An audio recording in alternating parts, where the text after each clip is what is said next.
चुनावी साल है, कोरोना की मार है, क्या रंग दिखाएगा बजट। कल निर्मला सीतारमण बजट पेश करने वाली हैं। आभा हमारे साथ रहेंगी। इससे पहले कि हम आपको दिखाएं, बहुत सारे इस बार हमने ग्राफिक्स आपके लिए तैयार किए हैं, जिससे साल दर साल क्या परिस्थिति देश की अर्थव्यवस्था की रही है, कोरोना की मार ने कैसे परेशान किया है देश को, ये सब हम आपको बताएंगे, उस पर चर्चा करेंगे। लेकिन आभा, सबसे बड़ी चीज जिस पर नजर रखें हमारे दर्शक, खास तौर पर वो मिडिल क्लास और तमाम देश के लोग जो इस वक्त आज तक के जरिए कल जो निर्मला सीतारमण बजट पेश करने वाली है उस पर नजर रखना चाहते हैं। और इस साल बजट में क्या होगा, आम आदमी के लिए क्या होगा, यही सबके माइंड में है कि वो क्या अनाउंस करेंगे। आज इकोनॉमिक सर्वे प्रेजेंट हुआ है, हमारी अभी बातचीत हुई है राजीव कुमार नीति आयोग उनके साथ भी, उन्होंने भी कहा है कि काफी कुछ उन्होंने डाला है बजट में आम आदमी के लिए, महिलाओं के लिए, एग्री सेक्टर के लिए। जितना इम्पैक्ट हो सकता था एग्री सेक्टर पे कोविड के दौरान इतना नहीं हुआ है, और उनका ये दावा है कि आगे जाके ये इनफैक्ट इम्प्रूव ही होगा। बहुत बड़ी चुनौतियां थी, खास तौर पर कृषि क्षेत्र में अगर हम देखें तो बहुत सारी चुनौतियां थी, और इसीलिए क्या चुनावी साल में सरकार उधर ध्यान देने की कोशिश करेगी, विपक्ष भी इसको किस तरह से देखता है, सबकी नजर रहेगी। हमारे साथ बहुत बड़ा पैनल भी जुड़ने वाला है आज तक पर, लेकिन दूसरी तरफ टैक्स के मामले में क्या कुछ राहत मिडिल क्लास को मिल सकता है, ये सब हम आपको बताएंगे। लेकिन आइए सबसे पहले अपने बही खाता की तरफ चलते हैं और आपको दिखाते हैं ग्राफिक्स के जरिए कि क्या कुछ तस्वीर अभी तक देश की अर्थव्यवस्था की रही है। और यहीं से जब आप आज तक इंडिया टुडे ग्रुप के इस बही खाता पे पहुंचेंगे तो आपको समझ में आएगा कि क्या देश की अर्थव्यवस्था की परिस्थिति है, क्या जो बड़े फिगर्स हैं, जो मोटी मोटी बातें हैं, वो आपको जल्दी से समझा देते हैं, क्योंकि इससे आप समझ जाएंगे कि हम कहां पर खड़े हैं। अर्थव्यवस्था के सामने कोरोना के बाद क्या चुनौतियां हैं, क्या क्या इस देश ने और पूरे विश्व ने इकोनॉमी में अपने देखा है। तो बही खाता की करते हैं शुरुआत, और बही खाता की शुरुआत के जरिए हम आपको बताएंगे।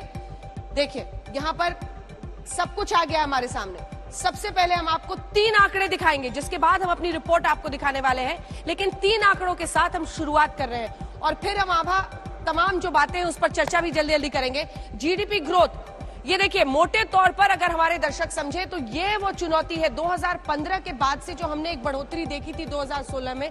फिर देखिए 16-17 में क्या रहा, 17-18 में क्या रहा, 18-19, 20-21, ये जो गिरावट थी, ये जो कोरोना की मार और लॉकडाउन की वजह से जिन परेशानियों का सामना पूरे मुल्क ने किया, उसमें ये फिगर्स अगर हम आपको करीब से दिखाएं तो ये -7.3, हालांकि उसके बाद सुधार हुआ और हम 9.2 जो कि 21-22 का है।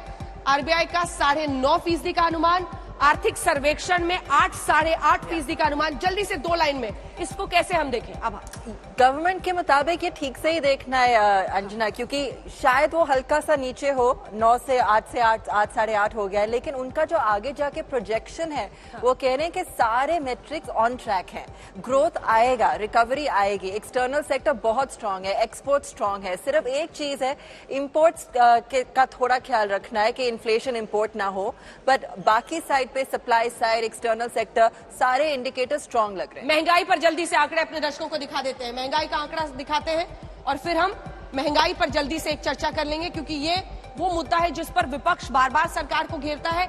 ये देखिए जो 4.9 था 15-16 में जब सरकार बनी मोदी सरकार, उसके बाद आप आते हैं ये नीचे गया, लेकिन उसके बाद फिर ये लगातार जो हम चढ़ाव देख रहे हैं ये 5.3 पर है। इस पर जल्दी से 2 कमेंट आप। महंगाई सबसे ज्यादा इसमें क्रूड ऑयल के ऊपर थोड़ा ध्यान रखना पड़ेगा। ये लोग कह रहे हैं कि अभी गवर्नमेंट कह रही है कि 70-75 के रेंज में रहेगा, लेकिन हम सबको पता है कि थोड़े प्रॉब्लम्स हैं क्रूड ऑयल में, इंटरनेशनल मार्केट में जो चल रहा है, अभी यूक्रेन रशिया में भी टेंशन हो रही है, तो इसका थोड़ा अनसर्टेनिटी है। गवर्नमेंट तो बहुत कॉन्फिडेंस से कह रही है कि थोड़ा ध्यान रखना है, लेकिन इस रेंज में रहेगा। लेकिन इस पे कोई मतलब कॉन्फिडेंस नहीं कह सकते, क्योंकि इन्फ्लेशन का नंबर में सबसे ज्यादा क्रूड ऑयल और एडिबल ऑयल की वजह से ही ऊपर जा रहा है। ठीक है, एक और आंकड़ा जल्दी से आपको दिखा देते हैं, जिसके बाद हम अपनी रिपोर्ट आपको दिखाएंगे। ये आंकड़ा हम इसलिए दिखा रहे हैं क्योंकि ये एक और बड़ा मुद्दा है जिस पर मोदी सरकार को हमेशा घेरा जाता है, तो इस पर जल्दी से आ जाते हैं और बेरोजगारी के आंकड़े आपको दिखा देते हैं। बेरोजगारी में मासिक और सालाना दोनों का ऑप्शन हमारे पास है। हम सालाना आपको दिखा दे रहे हैं, ये देखिए सालाना। मासिक पहले आ गया है, जनवरी 21 का पूरा आप ये आंकड़ा देख लीजिए, 7.9। हालांकि यहां पर जो पीक हमने देखा था अप्रैल 21 और मई 21 के बीच में, कोविड और उसकी जो मार है वो साफ रिफ्लेक्ट हो रही है। लेकिन इस पे कुछ मतलब जादूगरी करने की जरूरत है, क्योंकि हिंदुस्तान में जब आप देखें तो ये वाकई जमीन पर एक बहुत बड़ी समस्या दिखती है। जी, ये बहुत बड़ी समस्या है। हमने ये क्वेश्चन राजीव कुमार को भी पोज किया था, लेकिन उन्होंने कहा है कि जो भी उन्होंने स्कीम्स अनाउंस की हैं, जैसे काफी सारे PLI स्कीम्स अनाउंस किए मैन्युफैक्चरिंग सेक्टर के लिए, अभी इनका काफी ज्यादा केपेक्स स्पेंडिंग होगा रेलवेज में, रोड्स में, डिफेंस में। तो अपनी तरफ से जो भी सेंट्रल गवर्नमेंट कर सकती है इस तरीके से इकोनॉमी को आगे बढ़ाने के लिए वो लोग कर रहे हैं। और दूसरी तरफ उन्होंने ये भी कहा था कि मिडिल क्लास के लिए वैक्सीनेशन, हेल्थ सपोर्ट, मेडिक्लेम, ये सब भी वो दूसरी साइड से कर रहे हैं। तो बाकी सब थोड़ा स्टेट के लेवल पे भी उन्होंने थोड़ा इशारा किया कि शायद उस तरफ से भी थोड़ा ध्यान देना पड़े। ठीक है, तो संकेत ही अभी मिल रहे हैं, संकेत। और हमने आपको जैसा बता दिया कि 8 से 8.5% विकास दर का प्रोजेक्शन सरकार कर रही है।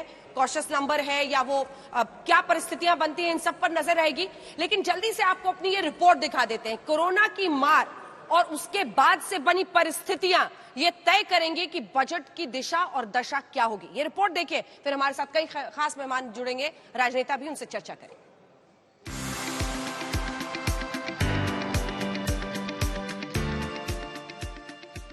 ये बजट सत्र विश्व में सिर्फ भारत की आर्थिक प्रगति, भारत में वैक्सीनेशन का अभियान, भारत की अपनी खोजी हुई वैक्सीन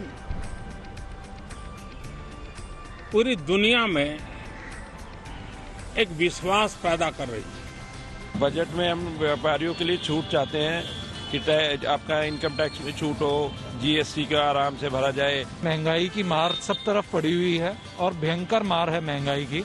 जब हम लोग कुछ कमा ही नहीं रहे हैं तो हम खर्चा कैसे करें? तो सरकार ने पिछले 2 साल में व्यापारियों के लिए क्या किया है? कि टैक्स में दुकानदारों को छूट मिलनी चाहिए सरकार द्वारा। और दूसरा, महंगाई बहुत बढ़ती जा रही है। हर एक का एक फिक्स बजट होता है। जब दुकानें कम देर खुलती हैं तो वो कैसे अपने रोजमर्रा की जरूरतें पूरी कर पाएगा? कोरोना काल में वित्त मंत्री निर्मला सीतारमण से अर्थव्यवस्था में जान फूंकने वाले बजट की उम्मीद है। कल वित्त मंत्री बजट पेश करेंगी, मगर उससे पहले उन्होंने आर्थिक सर्वे में खुशी और गम की तस्वीर पेश की। इस साल विकास की दर 9.2% रहने का सुकून है, तो अगले साल इसमें गिरावट के बाद 8 से 8.5% तक जाने की टेंशन है। We want manufacturers to come into India is clearly to say we want to build on our strength, but yet link with the global value chains. इन हालातों में बजट से किसे क्या मिल सकता है? नौकरी पेशा मध्यम वर्ग लगभग 40% है। इस पर कोरोना काल में बेरोजगारी, महंगाई का डबल अटैक हुआ। क्या वित्त मंत्री नौकरी और वेतन में कटौती की भरपाई करेंगी? मध्यम वर्ग के हाथों में पैसा नहीं आया और उसने खर्च नहीं किया तो खामियाजा देश के विकास को ही भुगतना होगा। इस पर टैक्स में छूट पर सबकी नजर है। मौजूदा समय में टैक्स छूट की लिमिट 2.5 लाख रुपए है। ये पिछले करीब 8 सालों से नहीं बढ़ी है। आखिरी बार टैक्स छूट की लिमिट को 2 लाख रुपए से बढ़ाकर 2.5 लाख रुपए किया गया था। क्या इस बार ये लिमिट 3 लाख होगी? चुनावी मौसम में आ रहे बजट पर किसानों का मुद्दा छाया रहेगा। 2022 तक किसानों की आय दोगुनी करने का वादा मोदी सरकार ने किया था। 2016 में किए गए वादे को 6 साल हो गए। क्या इस बार बजट में किसानों की आय बढ़ाने के ऐलान होंगे? दरअसल महंगाई भी मुंह बाई खड़ी है। दुनिया इससे परेशान है, मगर भारत में मामला कुछ ज्यादा ही खराब है। वहीं बेरोजगारी की समस्या भी सरकार को डरा रही है। तो क्या कल वित्त मंत्री जी इन सारी समस्याओं का समाधान देने वाला बजट लेकर आ रही हैं? आज तक ब्यूरो।